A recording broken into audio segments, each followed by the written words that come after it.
गर्जना नारी चैनल पर आपका स्वागत है। आज मैं कमाल के कई टिप्स आप लोगों के साथ शेयर करूंगी जो मेरे काम को आसान बनाते हैं। पहला टिप हमारा है दही को लेकर, ताकि दही हम ऐसा जमाए जो हमारे शरीर को ठंडक दे। और मई जून जुलाई में दही जमाने का अलग तरीका है। सबसे पहले दूध को अच्छे से गर्म कर लेंगे, फिर हम उसमें थोड़ा सा दही डालेंगे और साथ में कोई भी चांदी की चीज़ उसमें डाल देंगे, जिससे दही की तासीर कई गुना ठंडी हो जाती है। और फिर रखने के लिए हम पानी के अंदर रख के जमाएंगे। दही आपका दिन भर बाहर रहेगा तो भी खट्टा नहीं होगा। दूसरा टिप है कैरी को। जब भी आप अचार बनाने के लिए, सब्जी बनाने के लिए, आम पन्ना या आमचूर जो भी बनाने के लिए कैरियाँ लाते हैं, तो कम से कम 1 घंटे तक आप उनको पानी में डाल के रखिएगा और फिर अच्छे से रगड़ के साफ करके आप उनको अलग निकाल लीजिएगा किसी दूसरे बर्तन में। इससे इसकी पूरी गंदगी, चिपचिपापन सब कुछ खत्म हो जाता है और ये बिल्कुल साफ़ हो जाती है। उसके बाद ही आप इसको इस्तेमाल कीजिएगा। ये एक स्पेशल है क्योंकि इसके ऊपर वाइट वाइट लगा रहता है, वो आप लोगों को पता है, वो हमारे शरीर के लिए बहुत ही हानिकारक है। उनको निकाल के ही आप इसको छील के इस्तेमाल कीजिएगा। ये था कैरियों के बारे में टिप्स। अगला टिप हमारा है वो है बादाम को लेकर।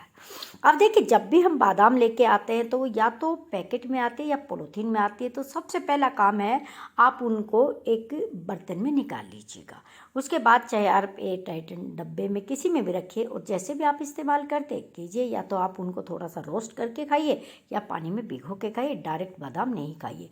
ज़्यादा बादाम होते लंबे समय तक रखने होते हैं तो आप उसमें 8 से 10 लौंग डाल दीजिए, डब्बे को बंद करके रख दीजिए, कभी ख़राब नहीं होगा। इसी तरह किशमिश है। किशमिश हम लेके आते हैं तो कई बार वो रखी रखी खट्टी हो जाती है, इस्तेमाल नहीं करते। कई बार आपने देखा होगा एक जगह जम भी जाती है, इकट्ठी हो जाती है, काली भी पड़ जाती है। इन सारी चीज़ों से बचने के लिए भी हमें 8 से 10 लौंग इसमें डाल देनी चाहिए, जिसमें कभी भी आपकी किशमिश है वो ख़राब नहीं होंगी, खिली खिली रहेंगी, खट्टी भी नहीं होंगी। डब्बे को बंद करके रख दीजिएगा।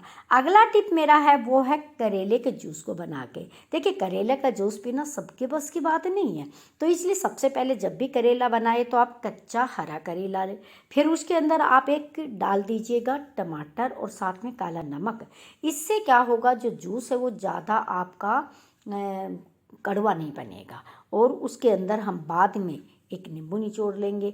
इससे पीने में आसानी है। आप थोड़ा थोड़ा बच्चों को पिला सकते, खुद भी सेवन कर सकते, क्योंकि आपको पता है ना, करेले का जूस हमारे लिए बहुत, हार्ट के लिए, बीपी शुगर के लिए बहुत अच्छा। जो चीज़ कड़वी होती है ना वही ज़्यादा लाभदायक है। जूस हमारा तैयार हो गया, नींबू निचोड़ दिया, आराम से आप पी सकते हो। अगर आपको ये टिप पसंद है तो वीडियो को लाइक शेयर जरूर कर देना।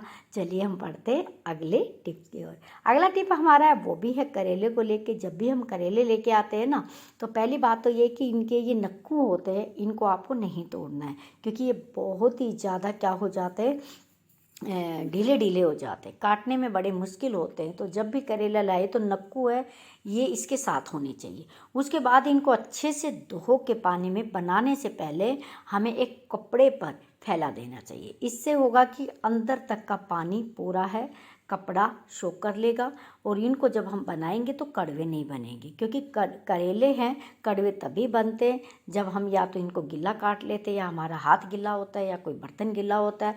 तो सबसे पहले करेले लाके आप 15 मिनट पानी के अंदर छोड़िए, उसके बाद धो के कपड़े पर सुखाइए और उसके बाद आप काटना शुरू करेंगे। हाथों को अच्छे से पोंछ के, चाकू को पोंछ के, तो आपके करेले कभी भी खराब नहीं होंगे और कभी भी कड़वे भी नहीं बनेंगे।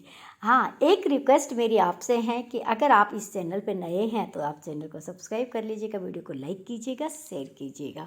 हाँ, आप पसंद है तो लाइक कर दीजिएगा, नहीं पसंद है तो डिसलाइक कर दीजिए, दोनों चीज़ें चलेंगी।